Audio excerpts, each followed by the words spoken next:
Doc, sin pensarlo mucho, ¿cuánto debería ganar al mes un dentista para decir me está yendo bien? Considero que tendría que ser lo suficiente para tener un estilo de vida equilibrado entre tiempo de trabajo, calidad de vida y también dedicarse a su pasión.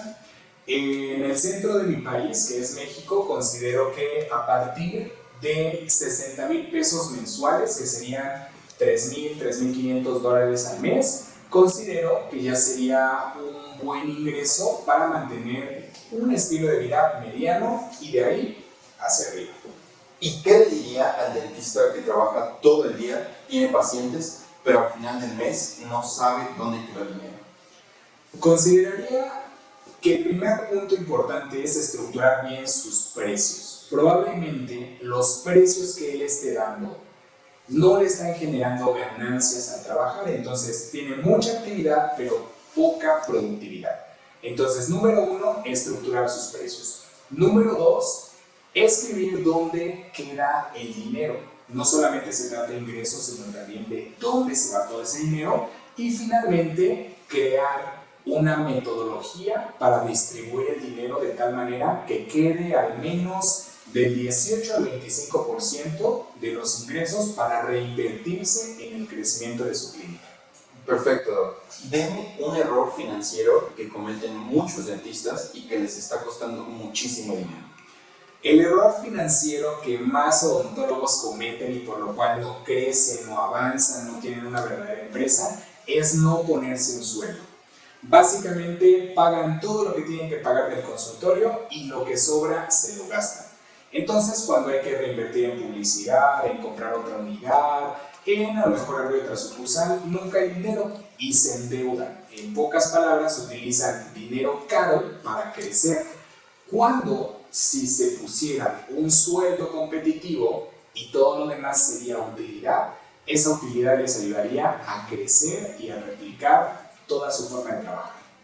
¿Y cómo puede darse cuenta un dentista que está cometiendo ese error?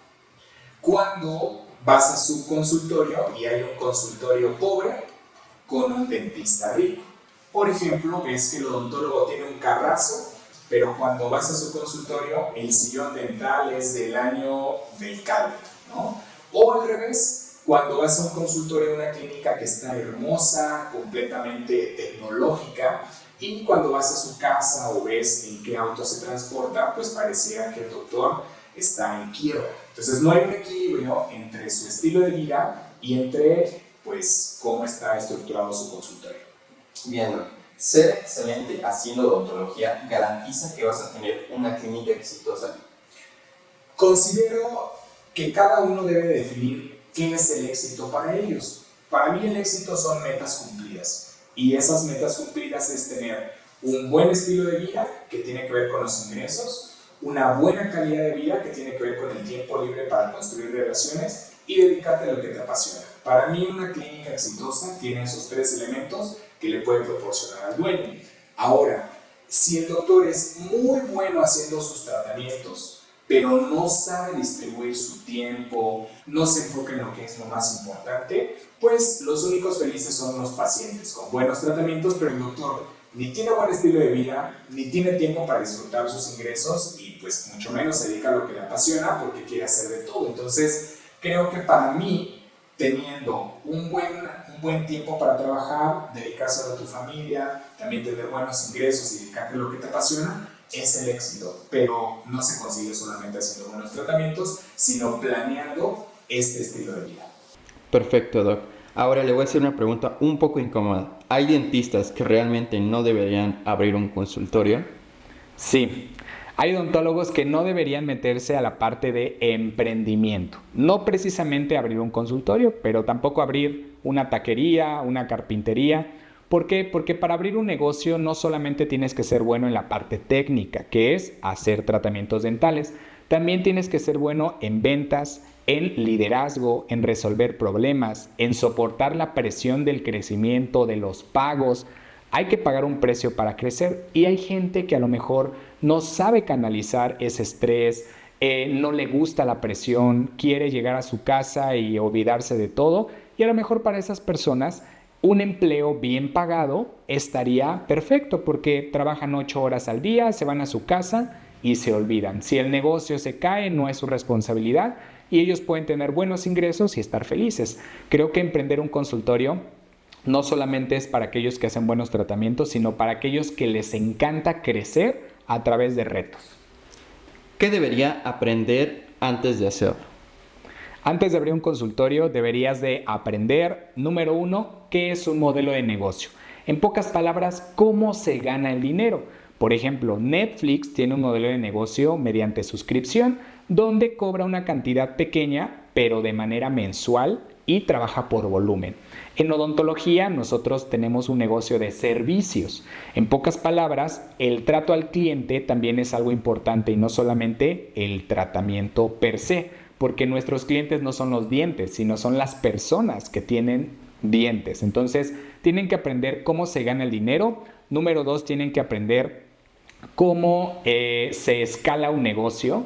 Ahí hay algo que se llama economía de escala, que no es otra cosa que buscar que tengas más ingresos sin que los gastos crezcan a la misma velocidad.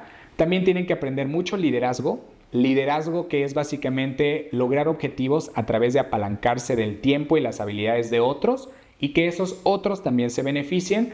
Y finalmente, marketing. Cómo darle al mercado lo que está buscando. Perfecto. ¿Cómo puede existir un dentista que facture 100,000 al mes y aún así esté quebrado? Bueno, una persona que tiene muchos ingresos pero no sabe mantener o conservar ese dinero puede ganar millones de pesos y quedarse sin ninguna blanca al final del mes. Esa persona, número 1, no tiene dominio propio. El dinero más que racional es emocional. Entonces probablemente gasta por emociones, sin una planeación, sin un objetivo, no tiene visión, simplemente gasta porque tiene. ¿No? Número 2, puede ser que esa persona no controle los gastos como tal. En pocas palabras, paga un local con una renta demasiado alta, compra material muy costoso y no quiero decir que lo costoso sea de buena calidad. Hay veces donde hay material que puedes negociar por volumen y que también es de calidad y probablemente esté contratando personas que no sean productivas, que simplemente les esté pagando el sueldo, pero como no sabe liderar, todo el dinero se va en nómina. Entonces puede ser que no tenga los gastos controlados, puede ser que no tenga dominio propio para manejar el dinero. Y número 3, ¿por qué ganando mucho dinero te quedas sin dinero o te quedas sin nada a final del mes? Porque probablemente no tienes una visión a largo plazo. En pocas palabras, no tienes un fin mayor, por lo tanto, lo que te llega, te lo gastas hoy, porque el futuro no lo ves como con esperanza. Entonces, facturar más no necesariamente significa ganar más. No, vender más no es ganar más. Hay veces donde a un negocio o una clínica no le conviene vender más porque, por ejemplo, está perdiendo dinero cada vez que hace un tratamiento. Entonces, si vende más tratamientos, pierde más dinero. Es cuando no tienes bien estructurados tus precios y tus costos. También cuando, por ejemplo, te estás enfocando en tratamientos que no son los más rentables.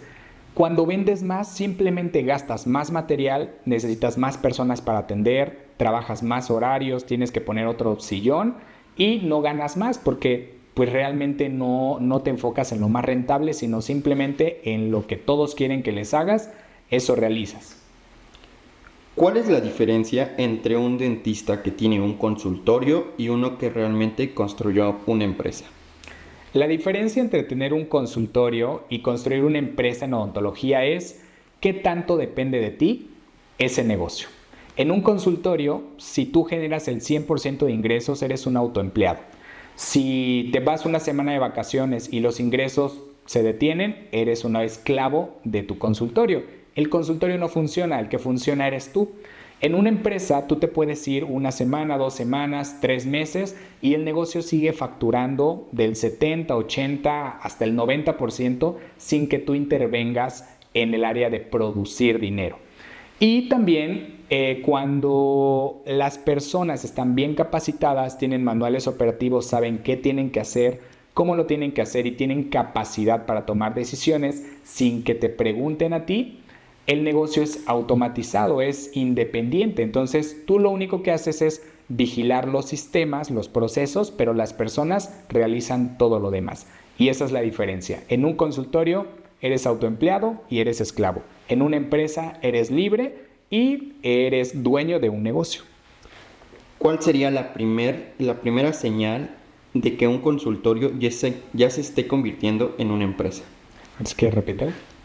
¿Cuál sería la primera señal de que mi consultorio ya se está convirtiendo en una empresa? Número 1, porque los problemas no se repiten.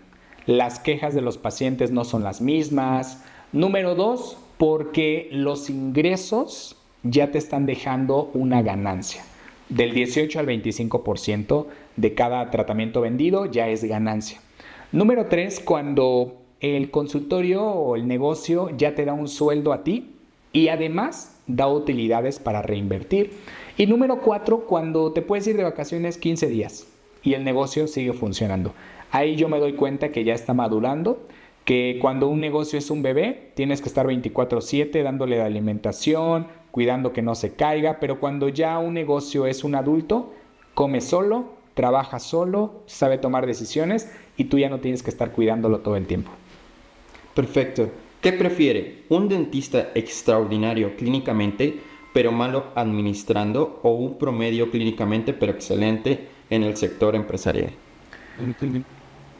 La calidad de los tratamientos hacia los pacientes nunca va a estar cuestionado. Es decir, para que haya un buen consultorio, los tratamientos para los pacientes tienen que ser excelentes. Eso nunca se cuestiona. El paciente nunca tendría que sufrir la mala administración de un odontólogo de su consultorio. El paciente recibe un excelente tratamiento, etcétera. Es lo mínimo que necesitas para tener un buen negocio en odontología. Ahora, la verdadera pregunta sería, ¿un odontólogo prefiere sufrir por no saberse administrar o prefiere no crecer pero no delegar lo que está haciendo? Entonces yo le diría al odontólogo, si no te gusta la administración, simplemente recibe un curso, un taller para que entiendas cómo funciona y delégalo a alguien más que sí le guste la administración. Puede ser tu pareja, puede ser algún familiar, puede ser incluso algún gestor externo. Y si quieres crecer y te gusta la administración, definitivamente salte de la operación. En su momento yo tuve que dejar de atender pacientes porque además de que ya no me daba tiempo, mi tarea es escalar el negocio. Entonces yo tuve que sacrificar el atender pacientes para ir a crecer el negocio y ahora me dedico simplemente a la gestión y administración y mis pacientes disfrutan de odontólogos que reciben buenos tratamientos y el sistema bien administrado le da ganancias a todos. Perfecto. Doc, ¿cuándo sabe que ya necesita contratar a alguien y dejar de querer hacerlo todo usted? Uno sabe que ya necesita contratar a una persona por 2 razones. Número 1, porque ya no tienes tiempo. Y número 2, porque estás perdiendo pacientes, porque ya no hay espacios para que esos pacientes sean atendidos. Entonces se contrata a alguien para optimizar tiempo o para generar más ganancias a través de atender pacientes. ¿Por qué muchos dentistas dicen, cuando tenga más pacientes contrato? ¿Es correcto? Considero que el crecimiento cuesta dinero y a veces uno dice, árbol, dame manzanas, pero ni siquiera ha sembrado la semilla. Eso es lo que dicen los doctores. Voy a contratar hasta que tenga más pacientes. Considero que primero tienes que contratar, crecer en el liderazgo, llenarle la agenda de pacientes a estos doctores o darle un manual operativo para que ellos sepan cómo gestionar cada área que le vas a delegar y poco a poco el negocio va a ir creciendo. Por eso yo recomendaría que ahorres 3 meses del sueldo de la persona que vas a contratar para que durante esos 3 meses primero siembras ese sueldo y después de esos 3 meses empiezas a ver cómo esta persona produce no solamente su sueldo, sino ganancias para ti y para la empresa. ¿Cuándo deben de contratar? Contratamos personal nuevamente cuando ya no tenemos tiempo y yo podría mencionar ahí que hay 2 actividades, una de alto valor y una de bajo valor. Una actividad de alto valor para un odontólogo es atender pacientes. Una actividad de bajo valor, por ejemplo, para una recepcionista sería ir a comprar material. Cada persona tiene que tener una función y una tarea específica donde su trabajo crea más influencia en el negocio. Entonces, yo no voy a contratar a una recepcionista, por ejemplo, para que vaya a dejar trabajos de laboratorio. Estaría perdiendo su habilidad en tareas de bajo valor. Entonces, yo contrataría cuando me estoy dedicando a cosas que no generan crecimiento en el negocio, porque no tengo nadie más que las haga. Contrato a esa persona que sea especialista en eso, se lo delego y yo me sigo dedicando a las actividades de alto valor. Y lo mismo para producir dinero. Si ya yo no puedo atender más pacientes, un paciente hoy me pide una cita y le agendo dentro de 15 días, tengo que contratar doctor. Si pudiera regresar el día que usted abrió su primer consultorio, ¿qué consejo se daría a usted mismo? Número 1, aprende marketing. En pocas palabras, identifica cuál es el paciente que tiene un problema que tú puedes resolver y de qué forma puedes ser diferente a la oferta de tu competencia. Eso sería lo que yo aprendería marketing desde el principio, porque el marketing acelera resultados. Y número 2, aprendería a administrar como una empresa, no como un autoempleado. En pocas palabras, me pondría un sueldo desde el día 1 y todo lo demás lo reinvertiría. Entonces, si vengo de ser empleado ganando X cantidad y ahora tengo mi consultorio, mantendría ese mismo sueldo de empleado durante los próximos 2 años y todo lo demás lo reinvertiría. Entonces lograría lo que hoy logré en 10 años, lo hubiera logrado en 3 años si hubiera reinvertido al máximo. ¿Cuánto dinero o tiempo cree que se hubiera ahorrado al saber esto antes? Me hubiera ahorrado la mitad de tiempo. Ahora hemos construido varias clínicas dentales que funcionan solas, que ya tienen una cartera de pacientes mensuales comprobada. Tenemos ya un equipo de más de 25 personas en la operación. Lo logramos en 10 años aproximadamente. Yo creo que si hubiera aprendido marketing desde mucho antes, si hubiera aprendido liderazgo, si hubiera tomado un poco de más riesgos, lo hubiera logrado a lo mejor en 5 años. Creo que no se trata solamente del tiempo, sino de tu capacidad para gestionar riesgos, para tu valentía en cuanto a invertir dinero y 3, cuánto estrés puedes soportar. Perfecto, Doc. Ahora nos vamos rápido. Yo digo una frase y usted me dice mito o realidad. Otra vez. Para ganar más necesito más pacientes. Mito. Necesito bajar mis precios para competir. Mito. Un dentista debe de aprender de ventas. Realidad. Tener agenda llena significa tener un negocio rentable. Realidad. Perfecto, Doc. Y otra pregunta. Le doy 100,000 pesos para invertir únicamente en su clínica. ¿En qué lo invertiría? Si me diera 100,000 pesos para invertir en una clínica, invertiría de la siguiente forma. Compraría una unidad, un sillón dental seminuevo. Puedo encontrarlo hasta en 15,000 pesos, 750, 800 dólares. Compraría un compresor nuevo, más o menos 6,500, 7,000 pesos. Un rayos X portátil, un radiovisógrafo, ahí me gastaría como 30,000 pesos. Un autoclave, puede ser incluso de uso, nada más confirmar que esté haciendo bien su trabajo. Rentaría un consultorio dental, donde ya estén todas las instalaciones, nada más pondría mi equipo. Invertiría más o menos 20,000 pesos en marketing. ¿En qué? Hacer mi logo, hacer 3 campañas de los tratamientos más rentables para mí y también contrataría a un gestor para que me enseñara a estructurar mis precios y a crear un modelo de negocio basado en paquetes para que no tenga que vender una resina o una limpieza, sino paquetes de rehabilitación completa. Entonces empezaría con el equipo básico, con mucho marketing para tener agenda llena desde el primer mes y con asesoría de una persona que sabe de negocios y que me estaría guiando y en pocas palabras evitando que yo cometa muchos errores que al final me costarían dinero. ¿Y en qué no gastaría ni un peso? Al principio no gastaría ni un peso en tener la unidad dental que haga masajes, que los asientos sean de piel, sobre todo si estoy empezando mi primer negocio. No quiero decir que el paciente no lo valga, sino que todavía no tengo dinero para pagar eso. Entonces, primero me enfoco en construir el negocio y después en remodelarlo de tal manera que vaya hacia un nicho de mayores ingresos. Perfecto, Doc. Dígame una red flag que cuando entras a una clínica dental inmediatamente piensas, aquí hay un problema.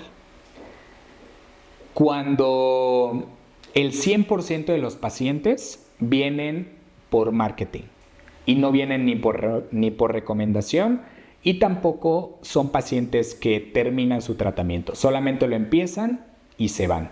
Eso significa que no hay buen servicio al cliente, que probablemente nadie les da seguimiento y también que cuando un negocio depende al 100% de marketing y pacientes nuevos es porque la gente no permanece, sino que se va, así como va 1, 2, 3 citas, después desaparece.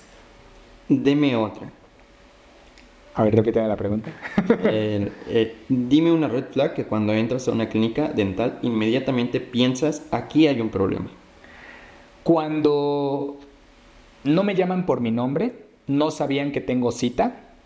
Cuando la recepcionista le pregunta todo al dueño, en lugar de que ella pueda tomar decisiones de su próxima cita, de su forma de pago, facturación. Cuando el equipo depende todo de una sola persona es una red flag, porque pobre del dueño, todo depende de él y aunque tiene un equipo grande, pues no soluciona, nada más obedece órdenes. Esa es otra red flag. Doc, si mañana tuviera que eliminar una cosa que hacen muchos dentistas porque están frenando su crecimiento, ¿qué eliminaría? ¿Qué eliminaría mañana si hay doctores que están frenando su crecimiento? El presupuesto que destinan solamente a capacitarte en temas clínicos. En pocas palabras, si tengo 100 pesos para capacitarme al mes, destinaría 30% para capacitarme en temas de liderazgo, 30% para capacitarme en temas de administración y 30% en temas clínicos. No el 100%, solamente en temas clínicos. ¿Y por qué siguen haciéndolo? Bueno, porque la verdad es que los odontólogos no nos enseñan a crear un negocio, nos enseñan a hacer tratamientos dentales. El crear un negocio, uno, o la vida y las necesidades económicas te obligan a aprender, o dos, sobre la marcha, como en mi caso te vas dando cuenta que es algo que te gusta y por propia iniciativa te empiezas a capacitar. Pero la verdad es que cuando yo estoy dando clases, asesorías, me doy cuenta que la mentalidad promedio del odontólogo es, si hago buenos tratamientos me va a ir bien. Pero la realidad es, puedes ser el mejor haciendo tratamientos y tu calidad de vida puede ser peor que aquel que a lo mejor tiene poca experiencia haciendo tratamientos, pero es muy bueno en los negocios. Perfecto. Doc, complete estas frases sin pensarlo demasiado. Un dentista exitoso nunca... Deja de invertir en marketing. Una clínica rentable siempre... Genera del 18 al 25% de utilidades. El peor error de un dentista joven es... No ponerse un sueldo y comerse todas las ganancias. Si quieres crecer, tienes que... Capacitarte en modelos de negocio. Perfecto, Doc. Doc, hay un dentista viendo este video que tiene talento, pero lleva años con miedo de abrir su clínica, contratar, subir precios o crecer. ¿Qué le diría mirándolo a cámara? El precio del crecimiento es arriesgarte a hacer lo que te da miedo. Prefiere equivocarte haciendo lo que te va a llevar a crecer a estancarte por miedo a no equivocarte. Eso yo le diría. Perfecto, Doc. Muchísimas gracias por esta entrevista. Gracias a ti.